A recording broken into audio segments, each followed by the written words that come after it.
The Return Match. I had turned into Piccadilly one thick evening in the following November, when my guilty heart stood still at the sudden grip of a hand upon my arm. I thought, I was always thinking, that my inevitable hour was come at last. It was only Raffles, however, who stood smiling at me through the fog. "Well met," said he.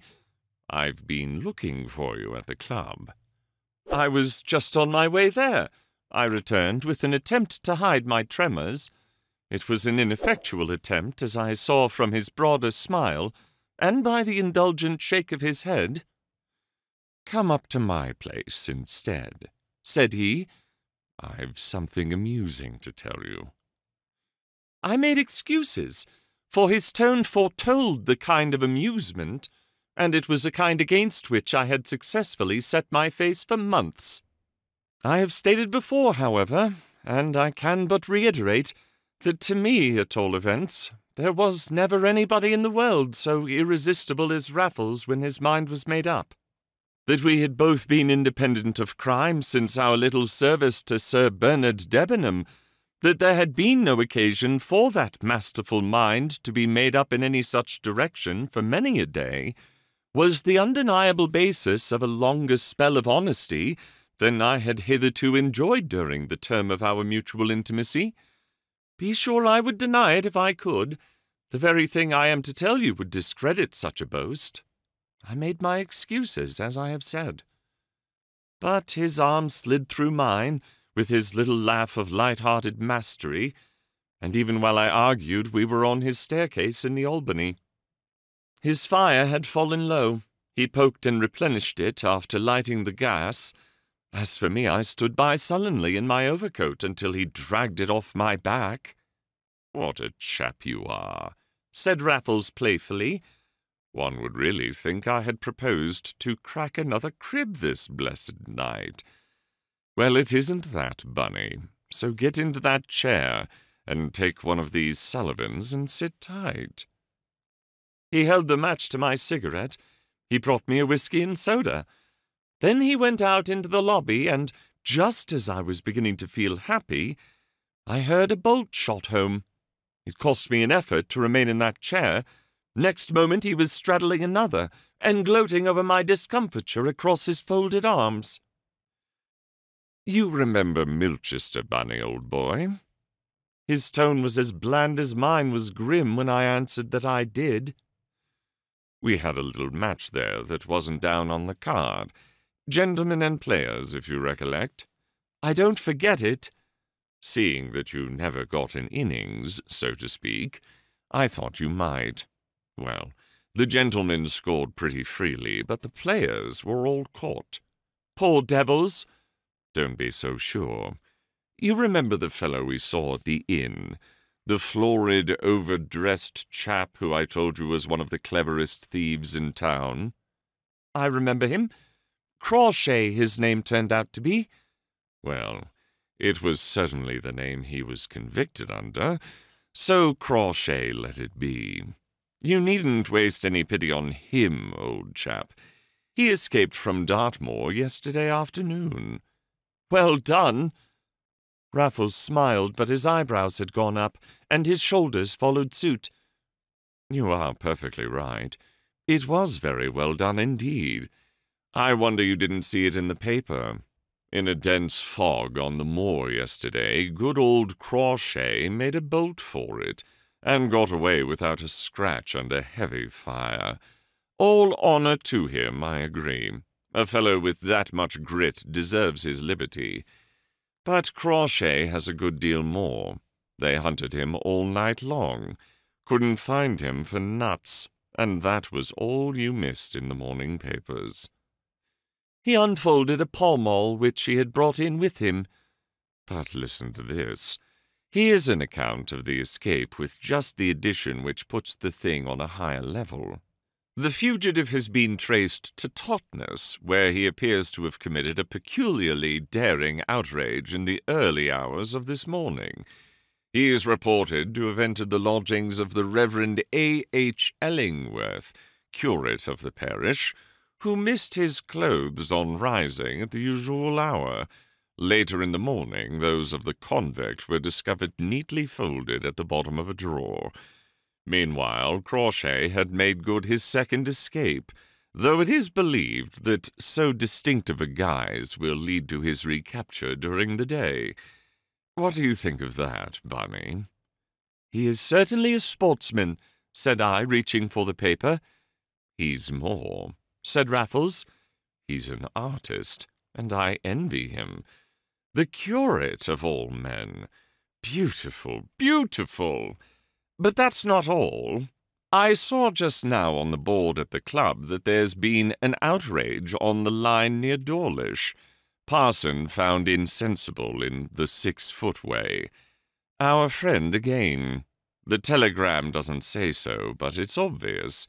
He's simply knocked some other fellow out, changed clothes again, and come on gaily to town. Isn't it great? I do believe it's the best thing of the kind that's ever been done." "But why should he come to town?" In an instant the enthusiasm faded from Raffles's face. Clearly I had reminded him of some prime anxiety, forgotten in his impersonal joy over the exploit of a fellow criminal. He looked over his shoulder towards the lobby before replying. "I believe," said he, "that the beggar's on my tracks." And as he spoke he was himself again, quietly amused, cynically unperturbed, characteristically enjoying the situation, and my surprise. "But look here, what do you mean?" said I. "What does Crawshay know about you?" "Not much, but he suspects." "Why should he?" "Because, in his way, he's very nearly as good a man as I am. Because, my dear Bunny, with eyes in his head and brains behind them, he couldn't help suspecting. He saw me once in town with old Baird. He must have seen me that day in the pub on the way to Milchester, as well as afterwards on the cricket field. As a matter of fact, I know he did, for he wrote and told me so before his trial." "He wrote to you? And you never told me?" The old shrug answered the old grievance. "What was the good, my dear fellow? It would only have worried you." "Well, what did he say?" "That he was sorry he had been run in before getting back to town, as he had proposed doing himself the honour of paying me a call. However, he trusted it was only a pleasure deferred, and he begged me not to go and get lagged myself before he came out. Of course he knew the Melrose necklace was gone, though he hadn't got it, and he said that the man who could take that and leave the rest was a man after his own heart, and so on with certain little proposals for the far future, which I fear may be the very near future indeed. I'm only surprised he hasn't turned up yet."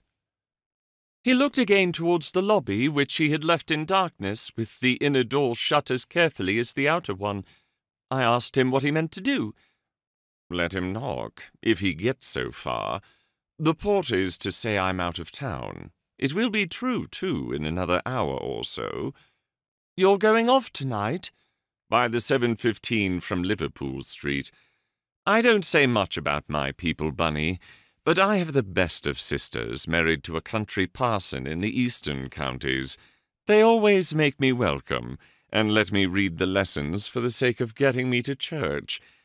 I'm sorry you won't be there to hear me on Sunday, Bunny. I've figured out some of my best schemes in that parish, and I know of no better port in a storm.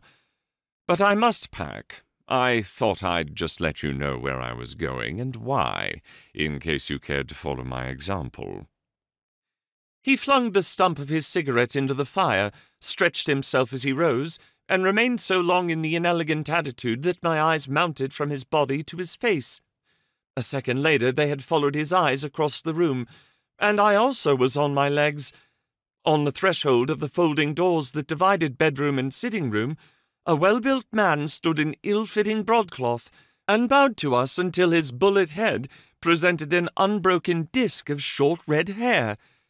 Brief as was my survey of this astounding apparition, the interval was long enough for Raffles to recover his composure. His hands were in his pockets, and a smile upon his face when my eyes flew back to him. "Let me introduce you, Bunny," said he, "to our distinguished colleague, Mr. Reginald Crawshay."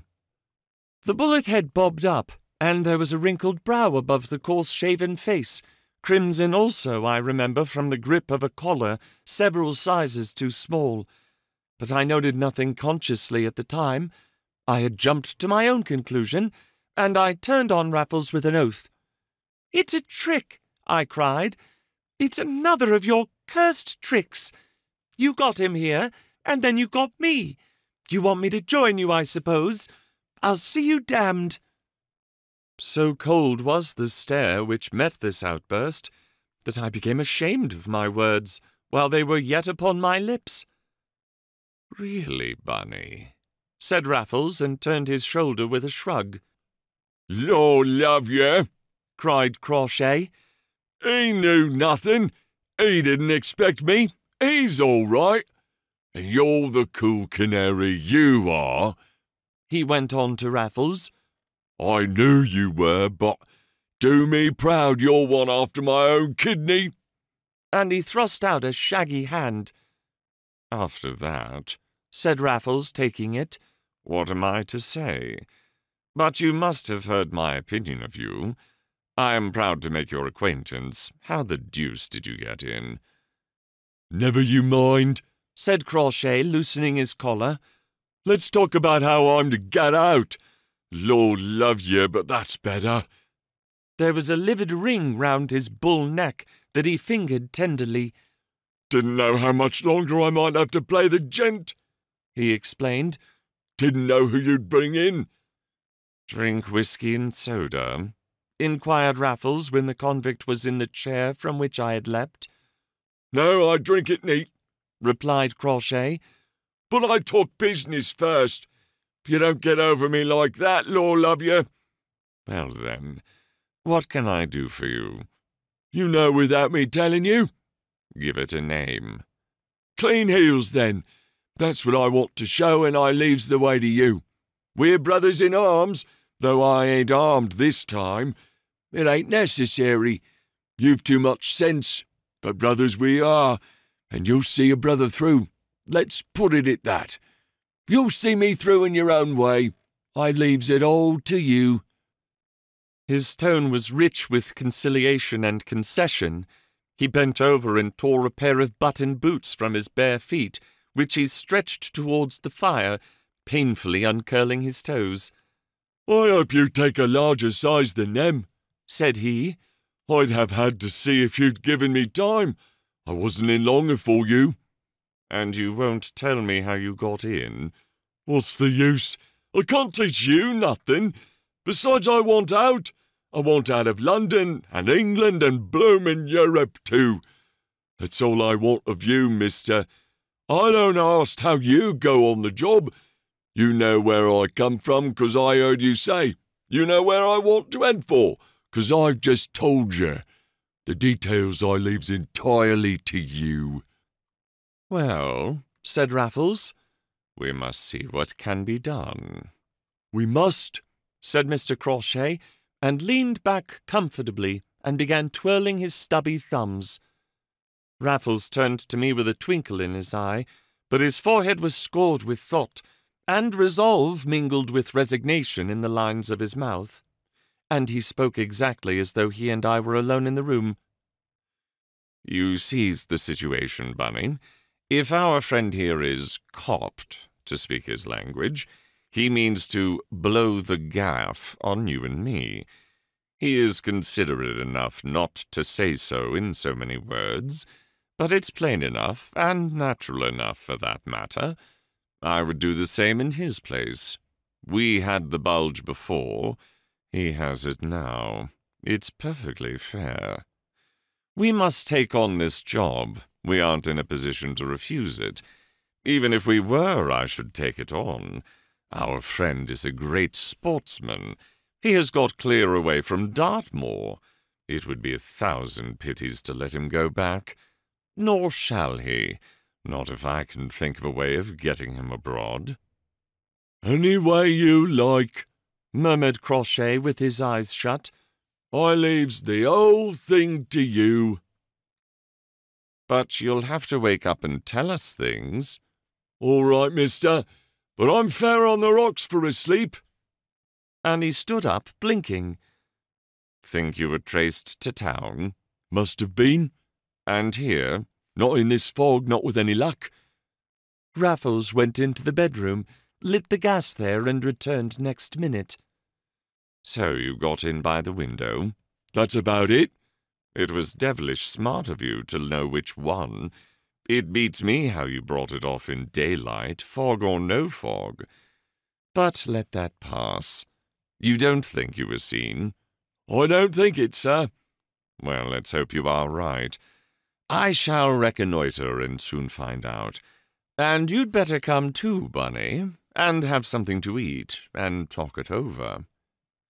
As Raffles looked at me, I looked at Crochet, anticipating trouble, and trouble brewed in his blank, fierce face, in the glitter of his startled eyes, in the sudden closing of his fists. "And what's to become of me?" he cried out with an oath. "You wait here." "No, you don't," he roared, and at a bound had his back to the door. "You don't get round me like that, you cuckoos." Raffles turned to me with a twitch of the shoulders. "That's the worst of these professors," said he. "They never will use their heads. They see the pegs, and they mean to hit 'em. But that's all they do see and mean. And they think we're the same. No wonder we licked them last time." "Don't talk through your neck," snarled the convict. "Talk out straight, curse you." "Right," said Raffles. "I'll talk as straight as you like. You say you put yourself in my hands. You leave it all to me, yet you don't trust me an inch. I know what's to happen if I fail. I accept the risk. I take this thing on. Yet you think I'm going straight out to give you away and make you give me away in my turn. You're a fool, Mr. Crochet. Though you have broken Dartmoor, you've got to listen to a better man and obey him. I see you through in my own way or not at all. I come and go as I like, and with whom I like, without your interference. You stay here and lie just as low as you know how. Be as wise to your word and leave the whole thing to me. If you won't, if you're fool enough not to trust me, there's the door. Go out and say what you like and be damned to you." Crochet slapped his thigh. "That's talking," said he. "Lord love you, I know where I am when you talk like that. I'll trust you. I know a man when he gets his tongue between his teeth. You're all right. I don't say so much about this other gent, though I saw him along with you on the job that time in the provinces. But if he's a pal of yours, Mr. Raffles, he'll be all right too. I only hope you gents ain't too stony." And he touched his pockets with a rueful face. "I only went for their togs," said he. "You never struck two such stony broke cusses in your life."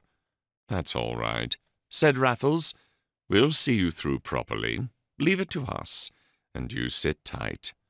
"Right, said Crochet. "And I'll have a sleep time you're gone. But no spirits, no thankee, not yet. Once let me loose on the lashing, Lord love you, I'm a gone coon."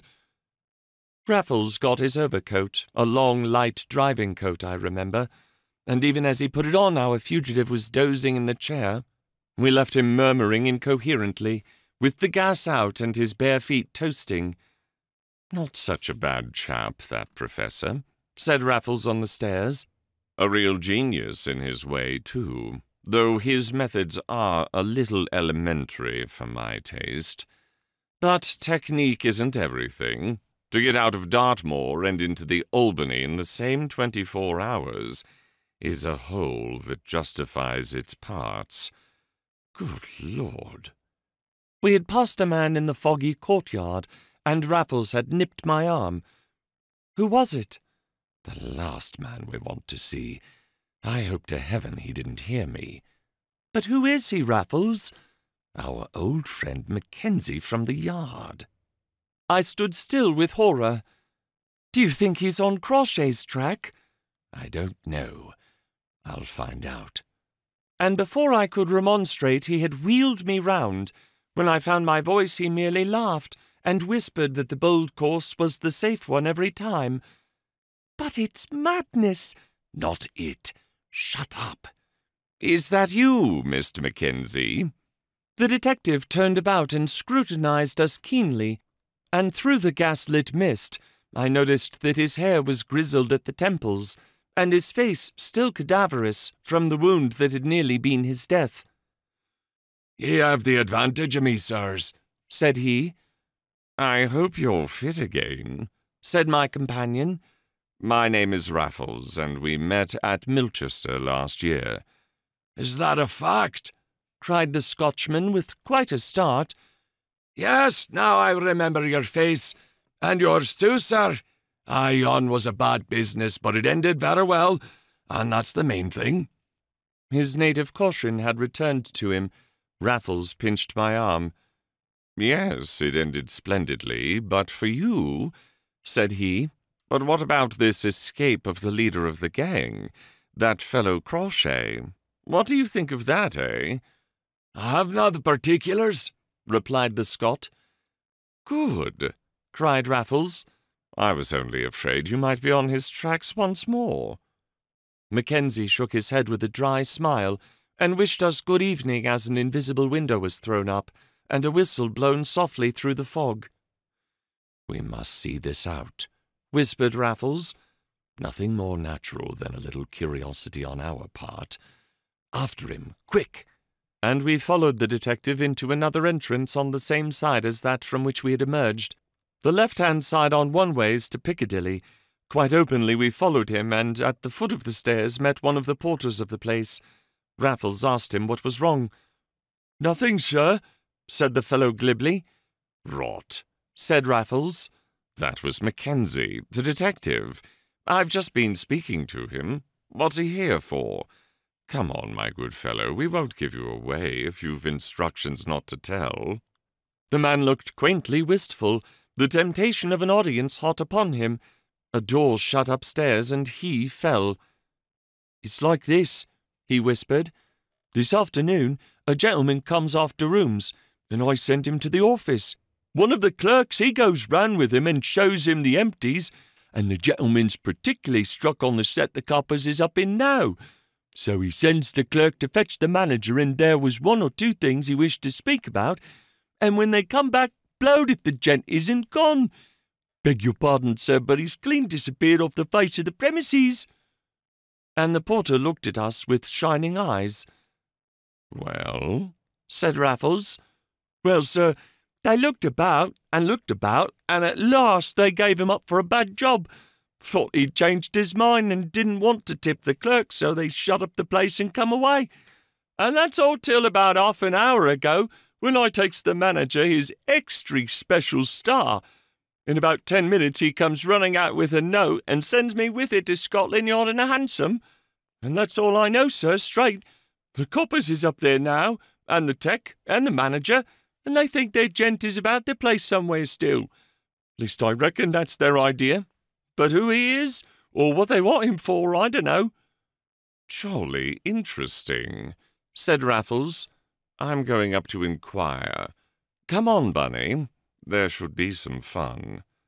"Beg your pardon, Mr. Raffles, but you won't say nothing about me?"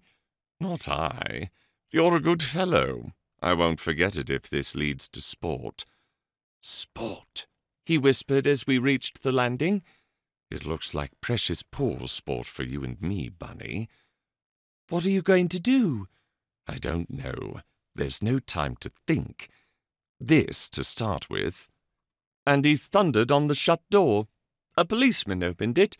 Raffles strode past him with the air of a chief commissioner, and I followed before the man had recovered from his astonishment.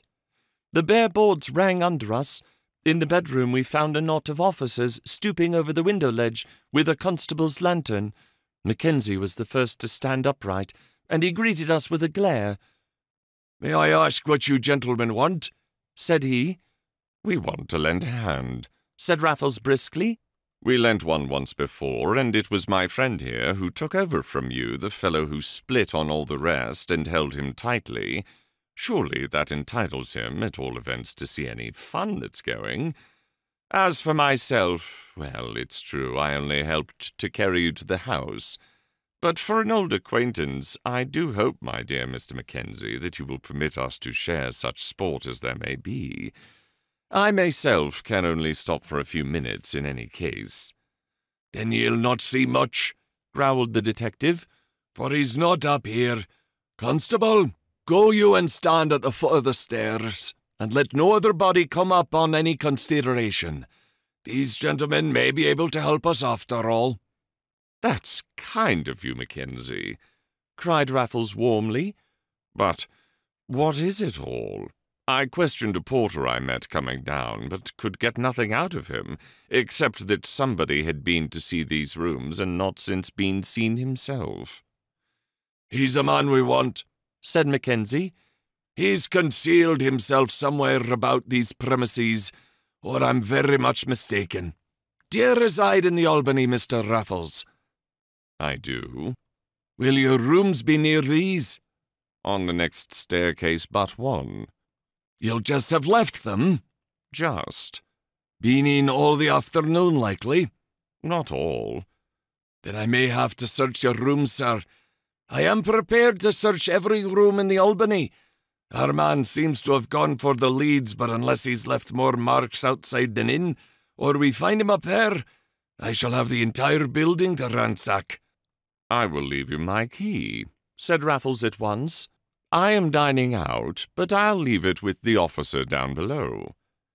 I caught my breath in mute amazement. What was the meaning of this insane promise? It was willful, gratuitous, suicidal. It made me catch at his sleeve in open horror and disgust. But with a word of thanks, Mackenzie had returned to his window-sill, and we sauntered unwatched through the folding doors into the adjoining room. Here the window looked down into the courtyard. It was still open, and as we gazed out in apparent idleness, Raffles reassured me. "It's all right, Bunny. You do what I tell you and leave the rest to me. It's a tight corner, but I don't despair. What you've got to do is to stick to these chaps, especially if they search my rooms. They mustn't poke about more than necessary, and they won't if you're there." "But where will you be? You're never going to leave me to be landed alone?" "If I do, it will be to turn up trumps at the right moment. Besides, there are such things as windows, and Crawshay's the man to take his risks. You must trust me, Bunny. You've known me long enough." "Are you going now?" "There's no time to lose. Stick to them, old chap. Don't let them suspect you, whatever else you do." His hand lay an instant on my shoulder. Then he left me at the window and recrossed the room. "I've got to go now," I heard him say, "but my friend will stay and see this through, and I'll leave the gas on in my rooms and my key with the constable downstairs. Good luck, Mackenzie. Only wish I could stay." "Goodbye, sir," came in a preoccupied voice. "And many thanks." Mackenzie was still busy at his window, and I remained at mine, a prey to mingled fear and wrath, for all my knowledge of Raffles and of his infinite resource. By this time I felt that I knew more or less what he would do in any given emergency. At least I could conjecture a characteristic course of equal cunning and audacity. He would return to his rooms, put Crawshay on his guard, and stow him away? No. There were such things as windows. Then why was Raffles going to desert us all? I thought of many things. Lastly, of a cab. These bedroom windows looked into a narrow side street. They were not very high. From them a man might drop onto the roof of a cab, even as it passed, and be driven away even under the noses of the police. I pictured Raffles driving that cab, unrecognizable in the foggy night. The vision came to me as he passed under the window, tucking up the collar of his great driving coat on the way to his rooms. It was still with me when he passed again on his way back, and stopped to hand the constable his key. "We're on his track," said a voice behind me. "He's got up on the leads, sure enough, though how he managed it from yon window is a mystery to me. We're going to lock up here and try what it is like from the attics, so you'd better come along with us if you've a mind." The top floor at the Albany, as elsewhere, is devoted to the servants, a congeries of little kitchens and cubicles, used by many as lumber rooms, by Raffles among the many. The annex in this case was of course empty as the rooms below, and that was lucky, for we filled it, what with the manager who now joined us, and another tenant whom he brought with him to Mackenzie's undisguised annoyance. "Better let in old Piccadilly at a crown a head," said he. "Here, my man, out you go on the roof to make one less, and have your truncheon handy." We crowded to the little window which Mackenzie took care to fill, and in a minute yielded no sound but the crunch and slither of constabulary boots upon sooty slates. Then came a shout. "What now?" cried Mackenzie. "A rope," we heard, "hanging from the spout by a hook." "Sirs," purred Mackenzie, "yon's how he got up from below. He would do it with one of the telescope sticks, and I never thought it. How long a rope, my lad?" "Quite short. I've got it." "Did it hang over a window? Ask him that," cried the manager. "He can see by leaning over the parapet." The question was repeated by Mackenzie. A pause, then, "Yes, it did." "Ask him how many windows along," shouted the manager in high excitement. "6, he says," said Mackenzie next minute, and he drew in his head and shoulders. "I should just like to see those rooms. 6 windows along." "Mr. Raffles," announced the manager after a mental calculation. "Is that a fact?" cried Mackenzie. "Then we shall have no difficulty at all. He's left me his key down below." The words had a dry, speculative intonation, which even then I found time to dislike. It was as though the coincidence had already struck the Scotchman as something more. "Where is Mr. Raffles?" asked the manager as we all filed downstairs. "He's gone out to his dinner," said Mackenzie. "Are you sure?" "I saw him go," said I. My heart was beating horribly. I would not trust myself to speak again, but I wormed my way to a front place in the little procession, and was, in fact, the second man to cross the threshold that had been the Rubicon of my life. As I did so, I uttered a cry of pain, for Mackenzie had trod back heavily on my toes. In another second I saw the reason, and saw it with another and a louder cry. A man was lying at full length before the fire on his back, with a little wound in the white forehead, and the blood draining into his eyes. And the man was Raffles himself. "Suicide," said Mackenzie calmly. "No, here's the poker. Looks more like murder." He went on his knees and shook his head quite cheerfully. "And it's not even murder," said he with a shade of disgust in his matter-of-fact voice. "Yon's no more than a flesh wound, and I have my doubts whether it felled him. But, sirs, he just stinks of chloroform." He got up and fixed his keen grey eyes upon me. My own were full of tears, but they faced him unashamed. "I understood ye to say ye saw him go out," said he sternly. "I saw that long driving coat. Of course I thought he was inside it. And I could have sworn it was the same gent when he gave me the key." It was the disconsolate voice of the constable in the background. On him turned Mackenzie, white to the lips. "You'd think anything, some of you damned policemen," said he. "What's your number, you rotter? P34? You'll be hearing more of this, Mr. P34. If that gentleman was dead, instead of coming to himself while I'm talking, do you know what you'd be? Guilty of his manslaughter, you stuck pig in buttons. Do you know who you've let slip, Butterfingers? Crochet, no less, him that broke Dartmoor yesterday.